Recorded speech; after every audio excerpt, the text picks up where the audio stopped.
Flight boss, bitch. For sure. Listen to the Mind Eminent Terry's Moon. I'm the Royal Archangel URIEL, and I'm here to carry out God's duties and motherfucking responsibilities. And right now I want to talk about how to allow the universe to work for you and not against you. Now, for the most part, it's very simple, but it's not, because it's easier said than done. Because this is something that we go through every day, based upon going through that little feeling of uncomfortability, being unsure, and not seeing it previously, so it could be an example or a sense of familiarity. So for the most part, check this out, right? When we're talking about allowing the universe to work for you and not against you, a lot of times when you allow the universe to work for you, a situation might be negative in your perspective, but from an overall objective point of view, that situation might have still been for you. And the more that you try to prevent it and not allow it to be an experience in your life, the more you're going to develop more of that experience to come through in a more turbulence matter, because it must be something that you are fixated in your life in the first place for something to even be perceived like that. So when we started talking about allowing the universe to work for you and don't let the universe work against you, sometimes this is what happens, and not sometimes, all the times, right? You're not allowing the universe to flow when you start to think and feel too much before an experience. See, you are supposed to just experience and then start to think and feel. Remember, light came second. Your spirit came first. So your spirit is just the space, the state of being that you in. The second coming is the light that go into that space. So the light that go into that space, you have a masculine and a feminine version of these things. The masculine version of these things is a thought. The feminine version of these things is a feeling. So here's the thing. As a spirit, when you're going through an experience, when you start to develop too many thoughts, feelings, atoms, eves, you slow the flow down. You slow the experience down. And it's almost like you're trying to control the experience. It's almost like you're trying to control the flow. And here's where you start to create circumstances of making the universe work against you, because you're creating so many resistance, turbulent circumstances where if things was to go through smoothly, it can't, because you keep making it rocky. You keep making it confused. You keep making it more than what it really is. And then for the most part, you start to manifest a circumstance that didn't even have to be that way, because you wasn't allowing the universe to flow in the way that it was supposed to go when it's directing your spiritual path. You understand? So look, check this out, right? This is the root best way to understand it. Thinking and feeling too much before an experience. So this is, the light is the second coming. So an experience comes first. So when you have an original thought, an original father, and then you have an original Lilith, an original feeling, that's supposed to be the most lightest spaceship possible, because it can flow through the astral realm without being so heavy and condensed, and it start to create crashes when you're crashing with other individuals or circumstances and situations that manifest as you looking at it like it's too hard or something that overwhelm you. You see what I'm saying? So when you create that first vision, that first feeling, right, that's supposed to take you to an experience. Now, this experience can be negative or positive, but it'll never be something you can't handle. Only time you manifest things that you can't handle is when you develop that thought and feeling too much before an experience. So that experience could have been very light and not as what you thought it appeared to be. It could have been something that changed your mind, whether negative or positive, but it would have been so light, it wouldn't have been impactful. It wouldn't have been heavy. It wouldn't have been a situation that changed your life, or a situation that you too feel fearful or scary about. You see what I'm saying?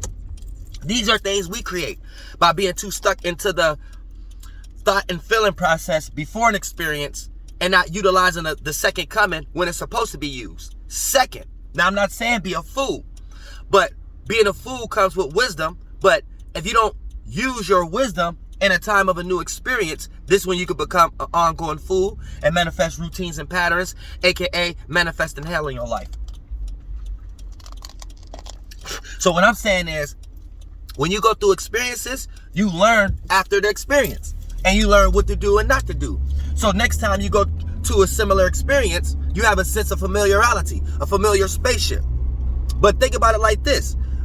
When you went through the most wisdom and knowledge obtained in your life, it was when you went through an experience and learned after the fact. Now, whether it was negative or positive, now you know what not to do or what to do. So a similar situation that come in the future, could be more in your favor because you have modifications.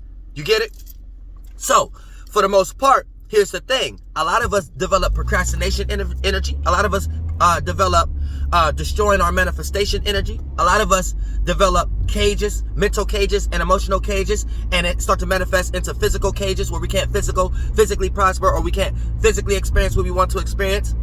Because for the most part, before we experience, we start to do the second coming first. So you putting the light first. You putting the self first.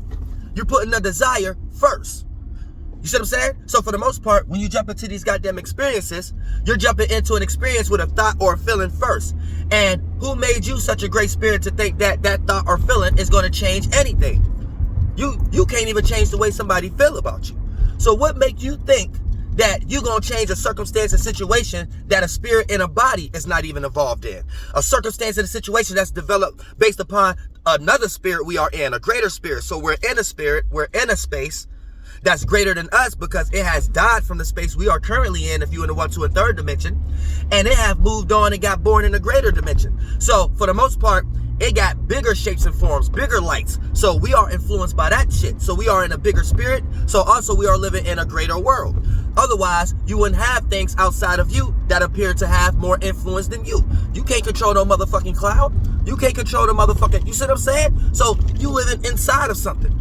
You live, aka a motherfucking person. So get with the motherfucking program. So you live in a spirit, and you live in all the things that spirit created as far as their second comings, their thoughts and feelings that bent in on itself and created all the dense versions that we see of these thoughts and feelings, aka the demonic version of it, the flesh, the physical forms, the shit you walking on, the periodic table, the air you're breathing.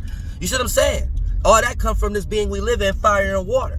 So, and that fire and water is this being's thought and feeling, mentality, the Adam and Eve, and then the external version of a thought or feeling is what we see.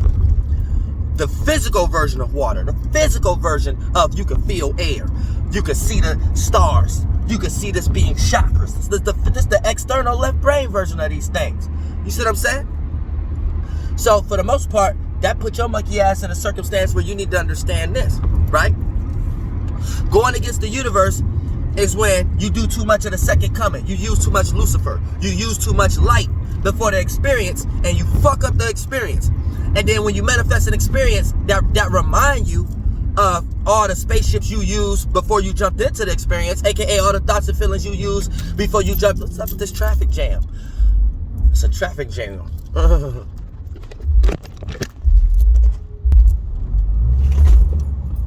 Traffic jam. I don't know if y'all can see it. But yeah, you know what I'm saying? Here's the thing. You end up creating a situation that looks similar to what you're familiar with, aka all those weak ass thoughts and feelings you was in before you experienced. Now you justifying it, aka letting motherfucker Adam tell Eve she was right, letting your thoughts tell your feelings you was right, trying to justify it. Yeah, see, I knew that was wrong, or I knew I shouldn't experience, or I knew that all you did was create a circumstance to make you pay attention and focus on what you wanted to focus on without observing the whole circumstance and everything that come with it and things of that nature. And that's where you could put yourself in a block or a limit or a cage, and now you in a situation. I don't know why everybody got in this lane, but I must need to get in this lane too, because I know this lane ain't gonna be free for no reason. I'm the only one in this lane, this right lane right there. Everybody got over. Must be. Oh, that's why. It's a motherfucking car accident. Let me get over, Dan. Let me get over, Dan. You gonna let me get over? Thank you. Thank you, Ford. You know what I'm saying? I have to thank the Ford because I don't see the person. I just see the car they driving. So you know what I'm saying. Ford. That's from that's an energetic planetary alignment and things of that nature. All motherfucking stars is. Ford itself is a few alignments. Some stars is based on one constellation, one fixed star, and damn, was that? Damn, they they fucking tire rolled off. I ain't gonna show y'all that. You know what I'm saying? I ain't trying to manifest that from being a soul group for nobody. Y'all need to see none of that. Once you envision that and stay in your head, once you get on the freeway, you start developing a whole bunch of feelings and thoughts on how you don't want that to happen. It might not happen that day, might not happen that week, but a similar circumstance that happened like that, just because it was on your mind every time you jump in an experience, and then you manifest something similar to what's on your fucking mind. And so you jumped into that experience with a fucked up Lucifer, with a fucked up thought in Adam and Eve, and now you letting motherfucker Adam justify Eve, talking about, yeah, you was right, I told you we should be careful before we go down that street because we get in an accident, not knowing that you created that circumstance in the first place because you sitting there creating a light before the experience. So like I said, when you go through an experience, you learn. Then you can take that so you don't experience similar outcomes in the future. But then when you think and feel too hard before an experience that you haven't even experienced previously before, and you're trying to make up in your mind how it has something to do with similarities to the previous circumstance, and here's where you're being a demon. Here's where the universe gonna look at you like, oh, so you trying to control something? You trying to control the flow of where your spirit need to go? Well, you ain't really doing nothing but making the flow that where you're going anyway harder for you. And you're gonna reach this area anyway, whether it was fast or slow. But you just create a whole bunch of trial and tribulation and making the ride a little uneasy and making it turbulent. But you're going to reach this conclusion, aka this space in the esoteric realm anyway, no matter how you got there. So it's up to you if you want to create negative situations to get there or positive situations to get there. But at the end of the day, you're always going to reach that conclusion. And I hate for people in my soul group to reach 95 years old before they reach the conclusion. Like, oh, yeah, that was right. I should have did this when I was in my 50s. Oh, yeah, I should have did this in my 40s, in my 30s, in my 20s. Oh, no. You hearing this shit now. And if you monkey asses ends in your 90s right now, motherfucker, you part of my soul group, that don't even matter. You better believe it. That don't even matter. You know what I'm saying? We all on different ladder scales. So keep that in mind also. And I love y'all from the bottom of my motherfucking heart. And don't work against the universe. Flow with the universe and start to think and feel once you get into the experience. And therefore, now you're interacting with the universe because you're going through the experience, then you're developing your spaceship and your level of stability within that circumstance, instead of you coming in the experience with a whole bunch of baggage. And you know what I'm saying, to a certain degree, when we look at the universe, that's overall, that's all of our women. When we look at all these lights, that's overall all of our mans in them. So these are peoples. So we all got this woman that play like a mother in our lives, and sometimes she get jealous because she just wants you to be in her presence. But you coming in her space with all this motherfucking baggage. And she gonna start to feel like, well, you don't deserve to be in this space. Get out of this space that can make you feel comfortable. Get out of this space that can make you feel stability. Get out of this space that can make you feel loved and make you feel received. And then once you clear out all those things, then you could come back in my home. And that's how she be doing all of us. You better believe it. And I love y'all from the bottom of my heart.